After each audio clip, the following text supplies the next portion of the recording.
Hey everybody, Jimmy from the Triple C Collective here for another Sci-Fi Sunday with Kenobi.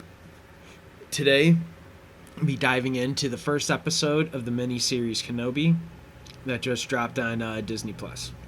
Super excited for this. I love that they brought back Ewan McGregor, Hayden Christensen, Deborah Cho is directing all of it, I believe, and I'm just really excited for it. Like there was always those rumors that they might do like a standalone movie or a possible like trilogy or something for Obi-Wan. And then once they announced the series and that it would be six episodes long, it was beautiful. It was awesome. It was such a great idea. I loved it. Especially with like the success of Mandalorian, and for me, I really liked Book of Boba Fett. I know not a lot of people were as hot on it,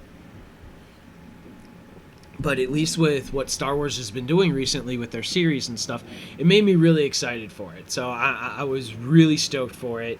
I don't know what I ever wanted more of for Kenobi, because we get a little bit more of them, obviously, in the animated series and Rebels and stuff. We obviously get them in Clone Wars as well, but like this time period of Kenobi is like that in between point right before we see him in Rebels and then right before we would see him in Star Wars A New Hope.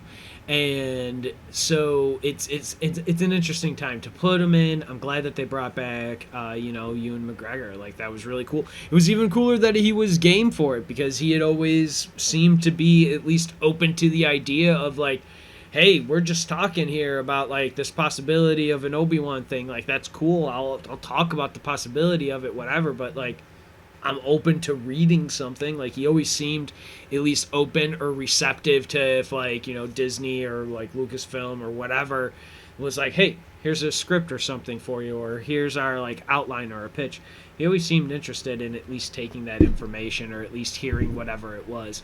So it was really cool that they got him back and that he was so game. Ewan McGregor was so game to come back and play Obi-Wan again. It was really great. It's been really great to watch him.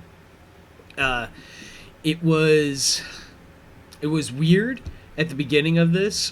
Before we dive in, it was weird in their like pre-production and everything. They had like a set of scripts set up already, like written or whatever, right before they were starting to go into production and stuff. And then they did like a total rewrite of the show, basically top to bottom. I think I believe is like what they ended up doing once like Deborah Cho and a few others came on. They kind of like rewrote it top to bottom, and like at first that made me worried, but like, I mean, I don't know, after watching the first two episodes this Memorial Day weekend, it's been pretty sweet. It's been really sweet to see these both going and everything and watching it. And so like that rewrite at first like made me worried, but after watching these first two episodes, it just made me feel there's nothing to worry about. I shouldn't have been worrying. I shouldn't have been worrying is what it was. So let's dive into the episode. When we first start this episode 1 gives us, just like all of the Marvel shows, just like all of the all the Star Wars shows on Disney Plus, they're all giving us recaps about what happened previously. They give us a really fantastic recap of the prequel trilogy. It's about like, I don't know, maybe 3 minutes long, gives like a really solid minute dedication to each film. And like, I don't know, I just thought it was really cool, and it made me really stoked to be like, yeah, let's jump back into this world, to this live action world. It was really sweet. Obviously, like, starting, we hear the music and everything. We hear a little bit of the Obi-Wan theme, and like, it was so great. It was so great for it. We get an awesome like the Star Wars lettering is gold, just like the movie, just like all of the movies are. We have a cold open of Order 66, which is obviously where that was really cool. Order 66 is obviously where all of the clone troopers turn against the Jedi and start to execute them. So we see we've got that cold open of Order 66 happening. It's actually a really dynamic scene. I loved it.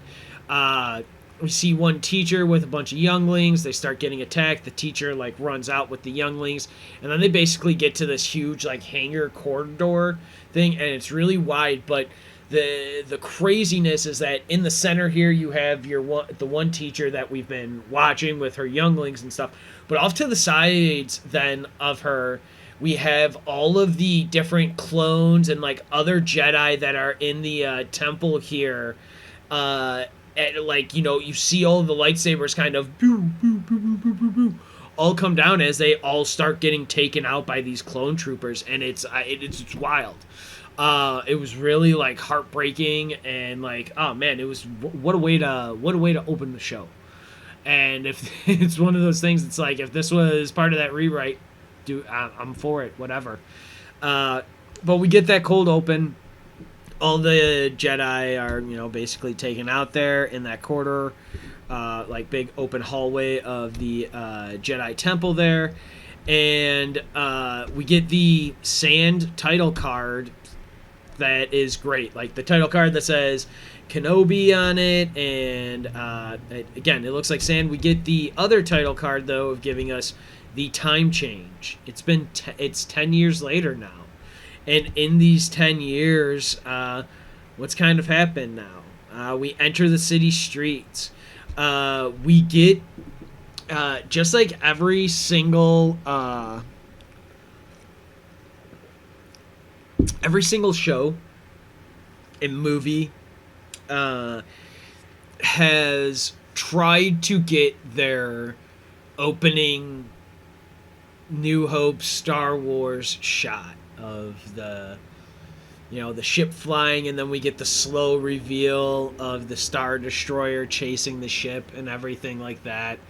And Deborah Cho gets her own version of it here when we see the Inquisitors after we're traveling through the streets of Tatooine here. We see the shadow of an Inquisitor ship show up and then park itself there, and it's really great.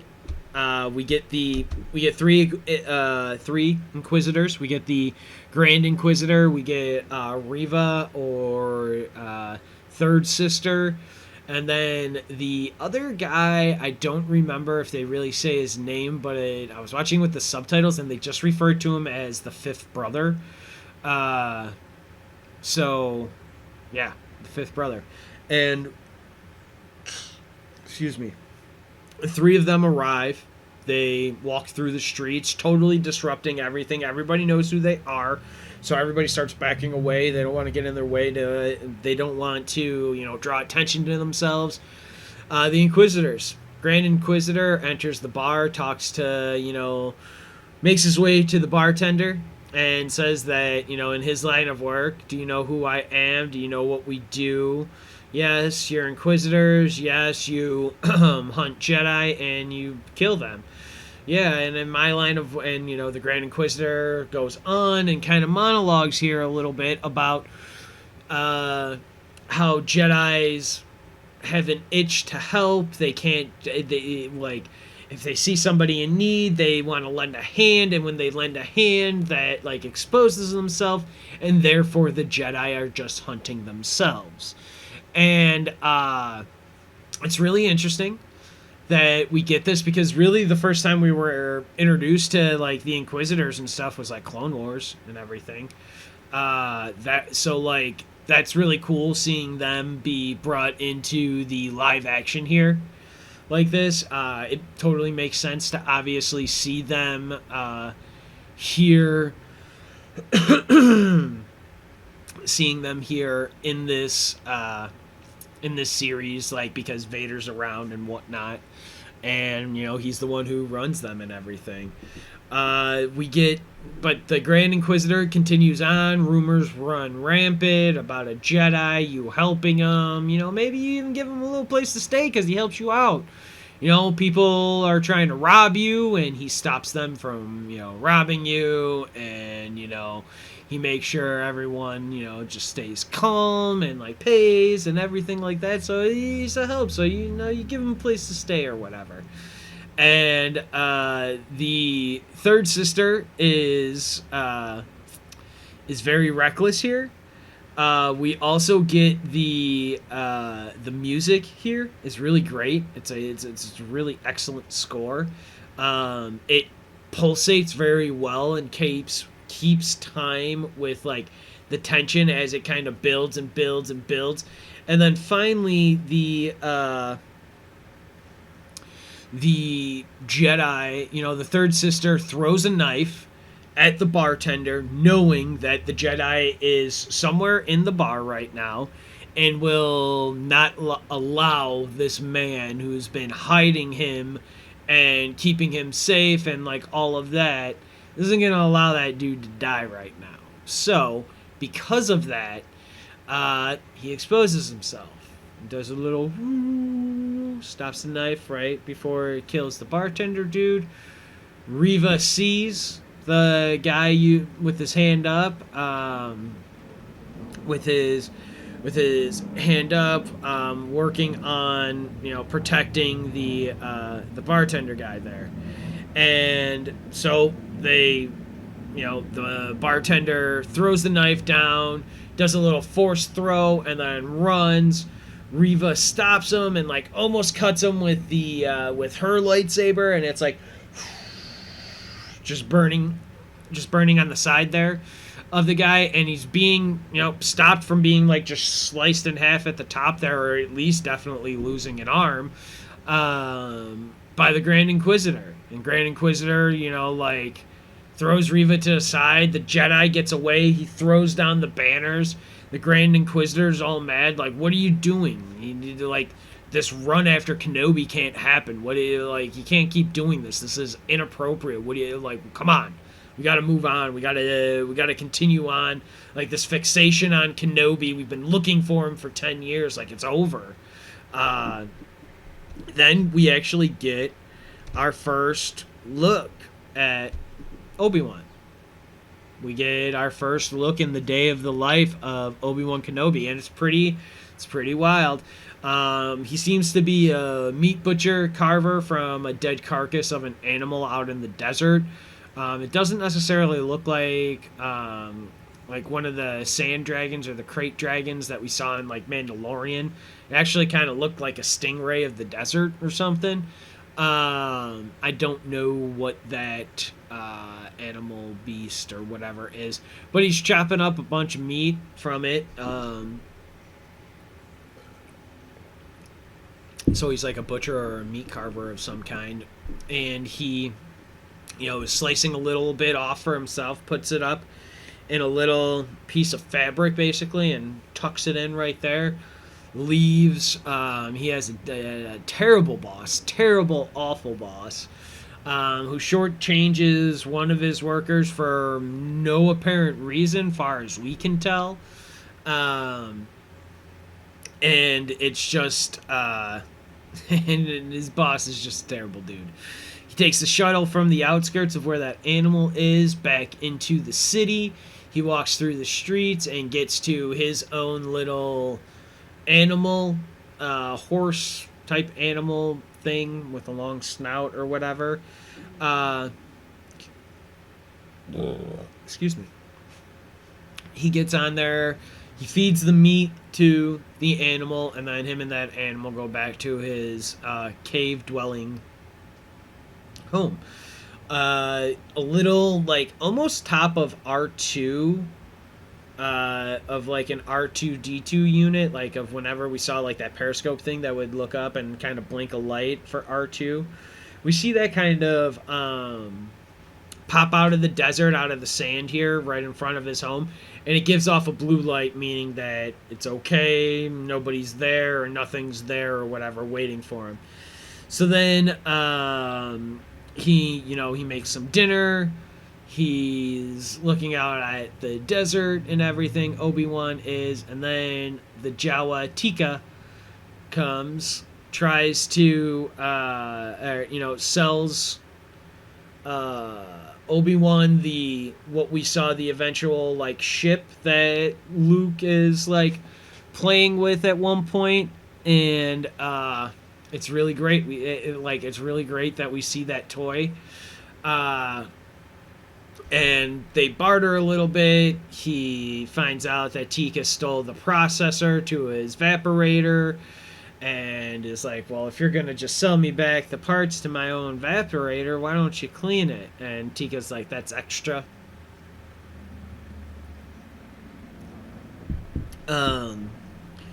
We we get the Jawa, like they're taught it. Tika shows Obi-Wan a Jedi's belt that they said that he found at a crashed ship, and Obi-Wan's like, that's okay, the Jedi are all but dead, I don't think you'll find anything, I don't know how good for business they'll be.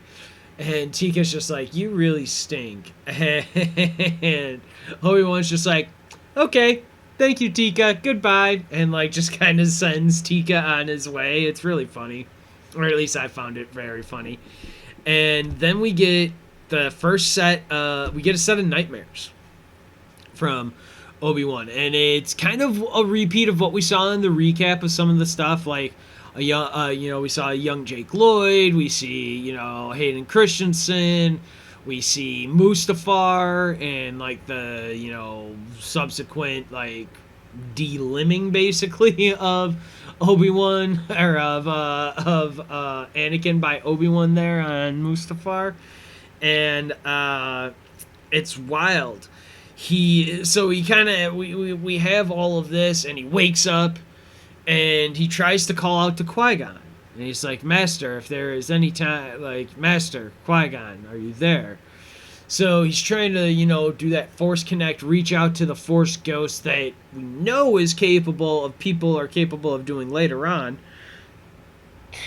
So this is, it was really great. It was really awesome seeing this. And then we get a new, we see Obi-Wan leave. We're continuing with him. He wakes up from the nightmare. He is traveling across the desert. We get some like really great shots of that. Obi-Wan is traveling to the Lars house there to check on Luke, to watch Luke from like the rock fixture kind of mountain things not too far away. Waits until nightfall and then drops off the toy, a clean toy that that Tika sold to Obi-Wan. Drops off the toy for at the door, and just like walks away. We see him on his return journey back. We get these weird shots of like clearly being followed and like being watched and all of that kind of stuff. And eventually we see Nari, who was the same Jedi from the bar earlier, who protected the bartender and ran off and knocked down the like red little like awning things. He's like, Obi-Wan, you gotta help me. Like we gotta stick together. Like we gotta do this stuff. Like come on, man. We gotta stay together. We gotta help each other out. Like what's the plan? What are we gonna do? And like Nari has his lightsaber out and everything, and it's like, I mean, it's not lit up, but it's like proving to Obi-Wan that he's like, no, I'm a Jedi. I know who you are. I know. And it's interesting because like, Nari, do you know who Obi-Wan is just by looking at him because of like he was a great Jedi at one point? Or can you feel like his connection to the Force, and then that's what's like telling you that it's Obi-Wan and like a friend and stuff? Because to be fair, up until this, at no point yet has Obi-Wan, even for his own benefit of like inside his house or anything, inside his own home, used any type of like force manipulation or anything like that to move anything or do anything like that. So, did Obi-Wan disconnect himself from the Force like Luke did in Last Jedi, or is he still connected, and that's why he's able to know like why Nari's so sure that this is Obi-Wan and that he's talking to him and everything. But Obi-Wan just gives him some advice. He's like, I can't help you, but I suggest you put that away, bury that out in the desert, and you return to town and get out of here. You know, like don't stay around, don't do anything, like stay hidden, and that's like maybe you'll be able to survive. And you know, and Nari's like, well, what about the war? What about the fight? And you know, Obi-Wan's like, we lost the fight. The fight's over. You know, Nari's like, you were once a great Jedi. What happened? Obi-Wan just says, the time of the Jedi are over. And they basically, they go their separate ways, but we cut over to Alderaan then, which was a lot of fun, because I wasn't, I didn't know if I forgot about this or what. I wasn't trying to. I really only watched the trailers for Obi-Wan. I wasn't trying to dive too deep into like rumors of like who's gonna appear or what the storyline and any of that really is. I was really trying to be like, as I try to do my best from as most things, try to be kind of surprised going into it and just have my own ideas or assumptions of what I think might be happening, and then talk about what I thought, you know, what I thought afterwards, then after I watched the thing. But this was really delightful. I love the Alderaan. I love the intro to Leia as like somebody who is both smart and bright and witty, but also very playful and cheerful. And I just loved it. I loved it all. Her, you know, her mom, you know, is like, she's in the cellar, she's in the kitchen, or she's in the woods. And of course she's in the woods climbing a tree. They're calling out different, and when I say they, I mean Leia and her robot companion, like pocket robot, pocket pal or whatever, is for lack of a better word, like just kind of hanging out, like buzzing around, like woo, like Navi from like the Legend of Zelda games. And it's just hanging out, and you know, Leia's calling out the different starships that she's seeing and everything there, which is really cool. Again, shows like how like bright and smart she is, and eventually like this is, you know, this is who Carrie Fisher, who we all know and see as like Leia later on in the original trilogy and the sequel trilogy. And I just loved it. I love seeing this like time period, because there's a lot of freedom to do things here, and I actually think the little girl's not that. I don't think she's a bad actress. I think she's fine. I thought she was like, she's a child actress. It's that simple. She's not. I think she's doing a great job. I think little kid Leia's doing a great job. She's a child actress doing a great job, and I do like her back and forth though, even with like everyone who she interacts with throughout the whole first and later on in the second episode. It's really great. But Lola, you know, Leia says, oh, and then it's like this ranger ship checking, you know, probably checking for pirates. And Lola does like a no, like, whoop, whoop, kind of like negative sound, and then is seen like just doing the like universal head shake back and forth, indicating no or wrong or incorrect. And Leia then asks, oh, maybe a traitor or something? Interesting. And but then her mom shows up before they can talk anymore, Leia and Lola, about like the pirate ship or the traitor or whatever. You had to do this on, or mom shows up, you had to do this on today of all days, and like Leia's like, what? Do what? I didn't do anything. Um, but then, her mom takes away Lola, and they start approaching their, um, I don't want to say a castle because it doesn't necessarily look like a castle, but their dwelling basically, their house on Alderaan, their compound or whatever it is. You see them walking back into it. I guess I mean there's it's a senator's house. He's like they're no longer necessarily royalty, I don't believe. And either way, they walk back into their house and we see a dude that has like metal on the back of his head here and a normal just kind of shaved head looking out into at Leia, at them as they're walking in from the forest and stuff. It's really creepy. We get a cut back to they linger on that shot for a second, and then they cut back to Obi-Wan Kenobi.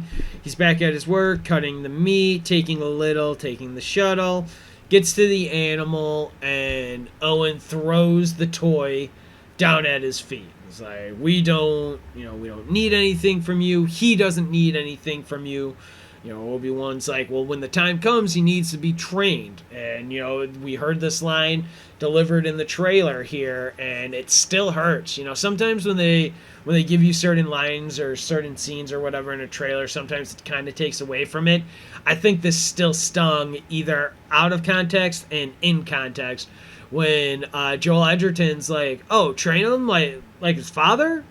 Like, we all saw what happened like there with Anakin, like, great job, Obi-Wan. It's kind of like what Owen is saying without saying it, and it's pretty awesome. He is not happy, Owen, with Obi-Wan, and wants to protect Luke, wants to do the right thing and everything like that for him. So it's really great.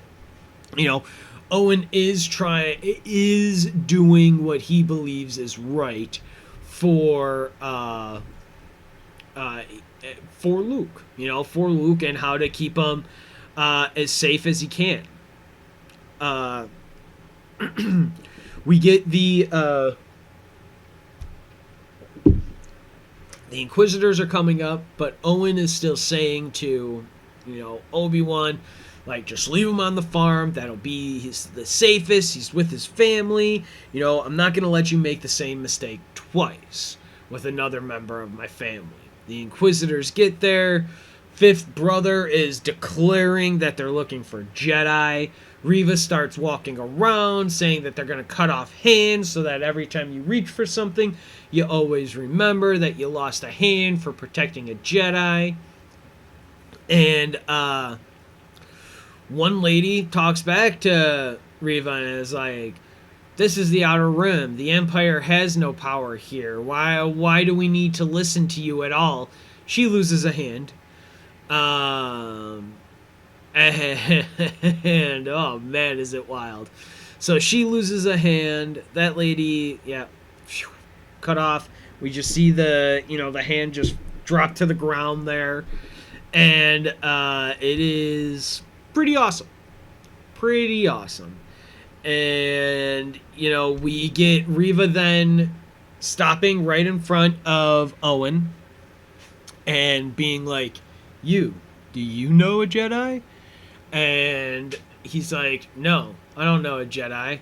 Oh, but you had, and like, she starts kind of like force reading his mind, and we can only assume that he's done enough to where at least talk to Obi-Wan enough to like try and wipe your mind. Don't think of anything when face to face with like a Jedi or a Sith like that, so that they, you're not putting forth that your family or whatever. But she gets some of that detail that he has a farm, he has a family.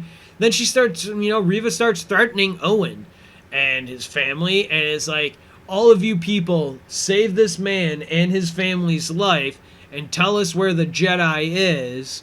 and we'll let him go and his family go, and we'll just go take care of that Jedi. But otherwise, if you don't do anything, if you don't help us, then this man and his family will be slaughtered. And this sucks. We just saw Owen again for the first time in a long time.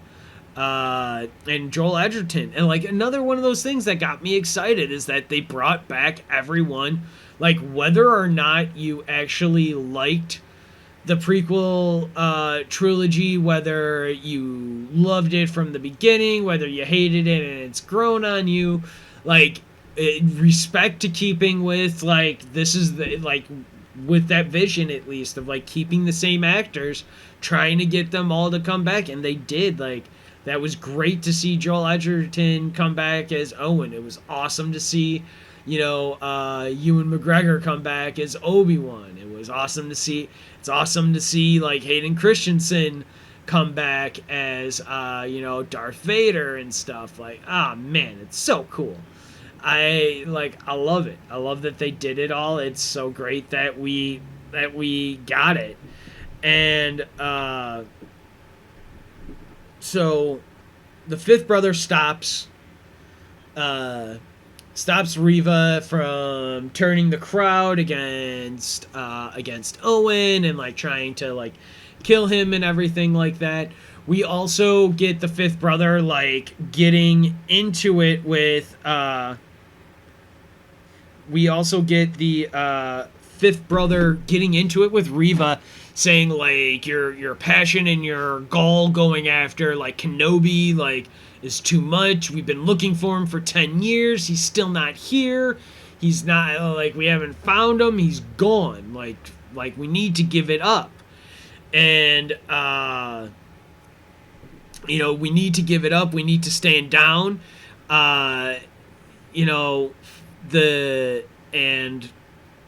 That's what it is. We get Obi-Wan thanking Owen for not giving him up, and Owen's like, I didn't do that for you. I did that, I didn't do that for you, and just walks away. We get back to Alderaan now again.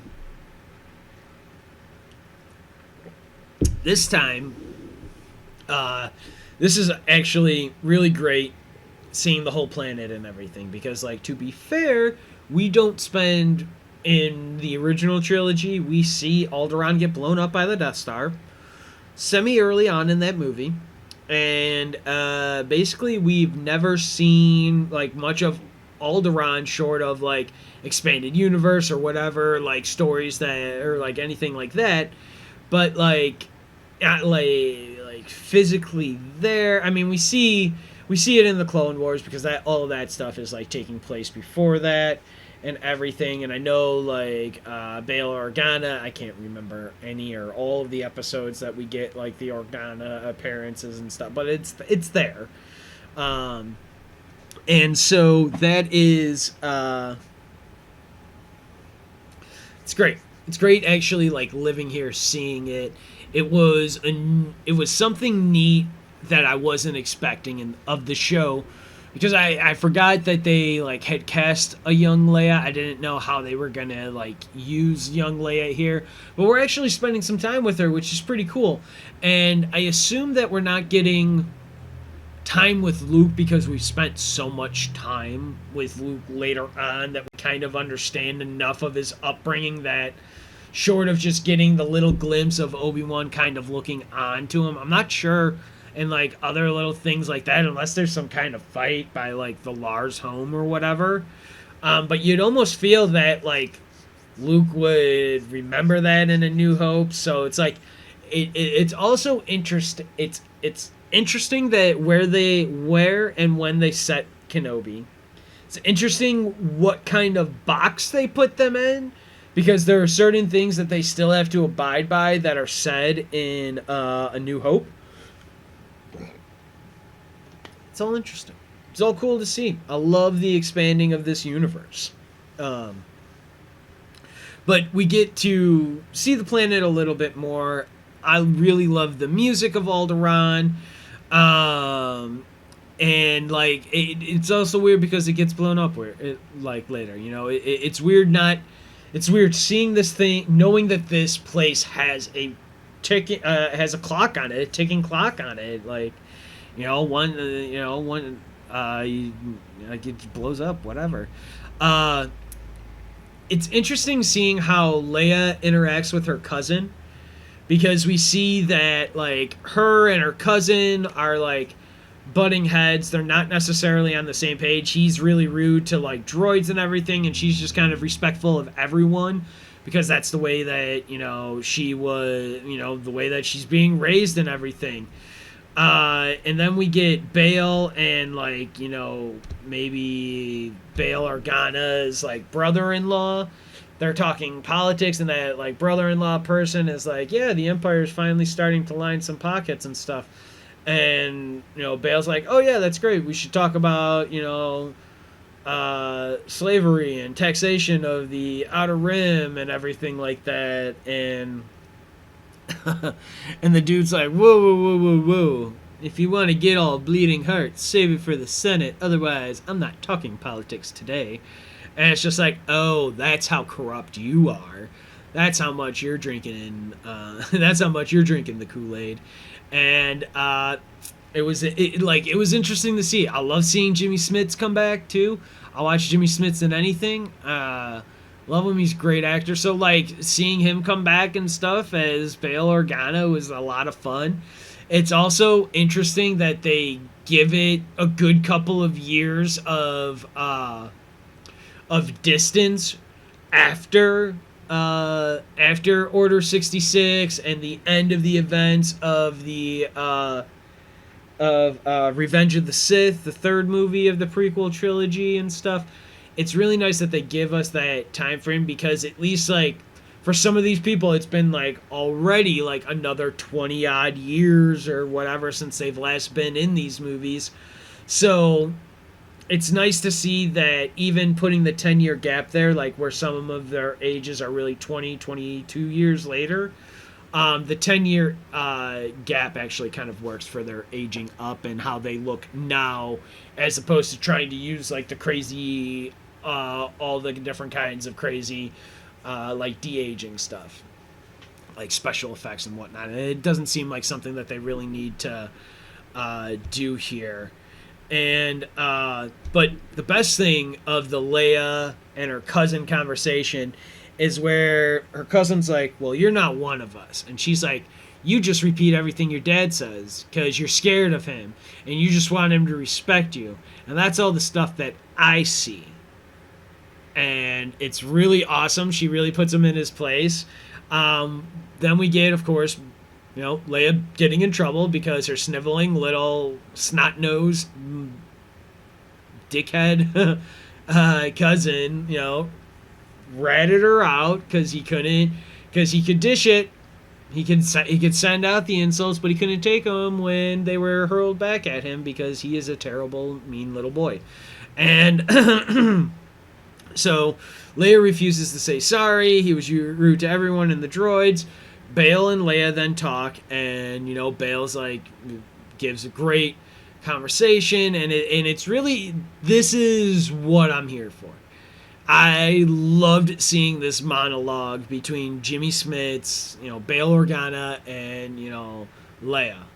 It was awesome to see because he's talking to her. He's like, one day, you're going to go to school, you're going to become a senator. I don't want to be a senator. And that's probably why you'll be a good one, because you don't want to be one. And then she's like, but I'm not even a real Organa. And, Bail's like, no, don't you say that. You are every much so mine and your mother's daughter are, our kid. You are every little bit of that. And, don't you forget that at some point now, for your cousin at least, you get to boss him around in the future. So how do you think that's going to make him feel when he realizes that and he has to deal with that? So you get that later in life. What we're going to do now is we're going to apologize. And then Leia agrees to apologize, but she doesn't. Bale says, you know, I'll meet you downstairs. He goes off, you know, meets his wife. They go downstairs, and she runs off again into the forest. And while she's running off into the forest, she doesn't apologize. She meets Flea, which was awesome to see. Until he kidnapped a kid in Star Wars. Shame on you, Flea. I love you. I'm kidding. Fantastic bassist. Love the Red Hot Chili Peppers. Anyhow, so Flea kidnaps.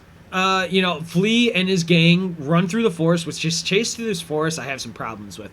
There's some, there's, one of the green frog people running through this who, does a really abrupt, stop before a branch, and it's meant to make it look like it's sloppy. It didn't look that good. And I have questions for why they let that kind of look the way they did, but that's beside the point. So they're running through the forest like that, and they get Princess Leia eventually. They catch her, and they take her away. And some of those shots, though, in that chase, like I was saying, just doesn't work.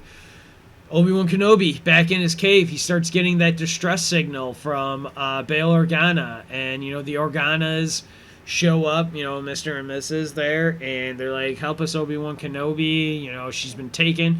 I'm here. I'm here. I'm meant to watch the boy. I'm not the same man that I was 10 years ago. She is not my job right now. Like, he is. He's the one, and she is just as important as he is and everything like that.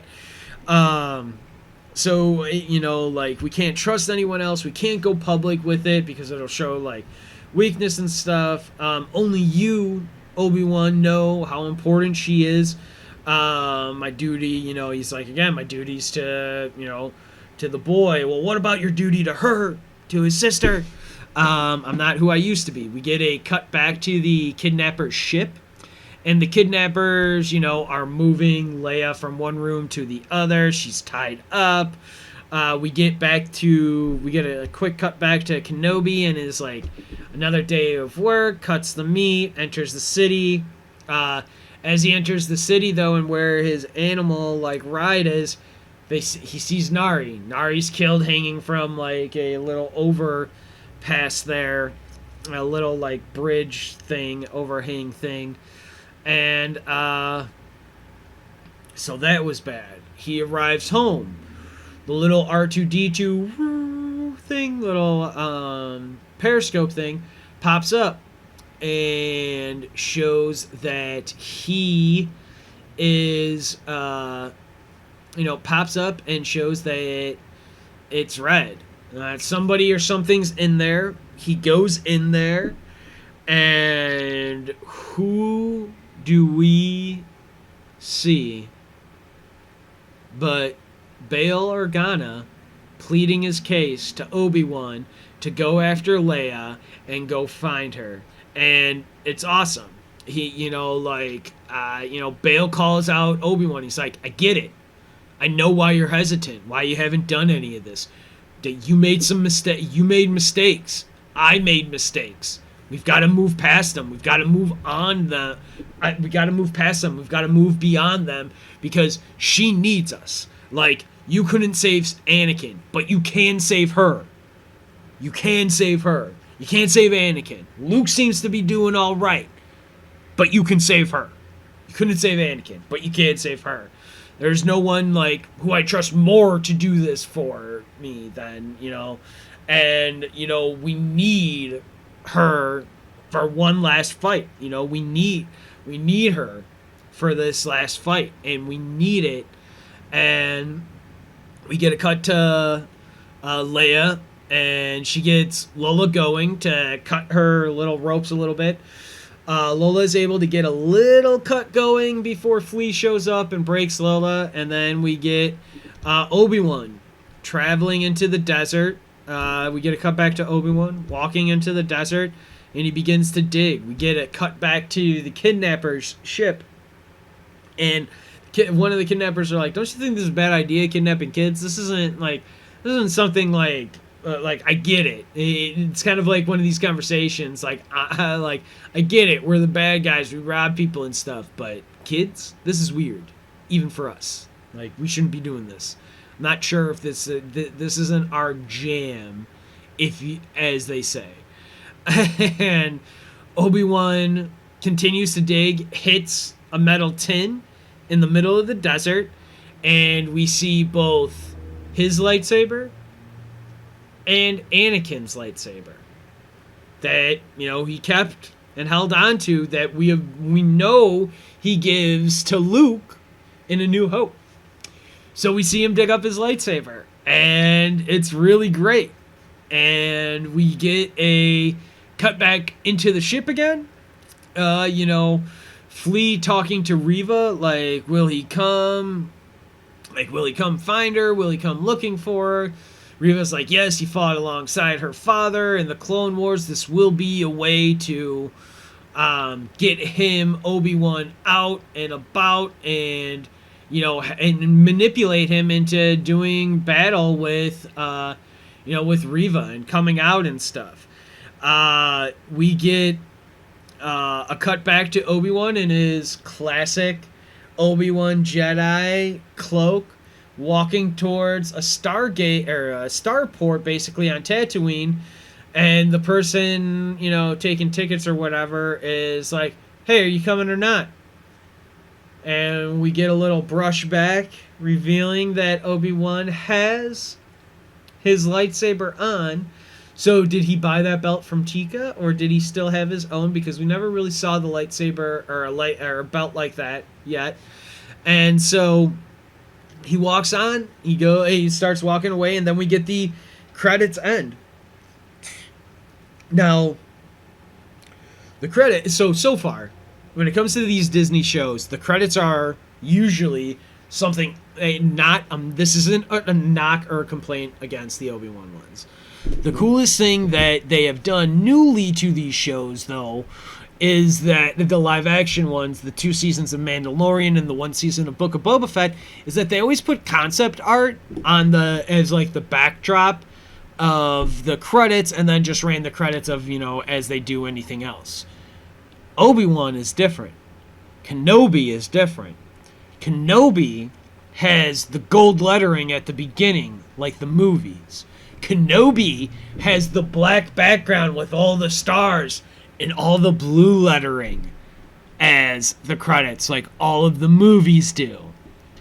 That was so cool to see as like a difference. That's not a knock in any way, shape, or form. It is just something that I 100% noticed, that I was like, because my whole thing is that, like, I love it. That's a great credit. We've been seeing it since 77. And but I like the idea of putting the concept art up there. I always thought that was a neat addition that they did for these shows. And seeing that it's not happening with Kenobi, I wonder if this is also a telltale sign of what stories are a little bit more connected than others. Like, we clearly saw with Mando and Book of Boba Fett that they're very close and put together and, like, run into each other and cross paths. But in this, just like, the end credits to Clone Wars and, like, Rebels, where the black sky and the blue letters and stuff, we see this as well here. So this is of an era. This is of this time, that this is, like, what those credits are. And it's cool. I wonder if it means something a little bit more about, like, what is connected a little bit more, what overlap we're going to see. I don't know. This is literally just what I saw after episode 1, and these were, like, the thoughts that came streaming through my mind. And I loved it. Episode 1 of Kenobi was great. Like, I was in on this show from the beginning, but I was really excited about this as well. Super excited, super stoked for it. I'm just excited. I can't wait to watch the next episode. and I can't wait to record my next commentary track for it. So with all of that being said, I want to thank you all for joining me today on this Sci-Fi Sunday for episode 1 of Kenobi here on the Triple C Collective. I hope you all stay safe. May the Force be with you.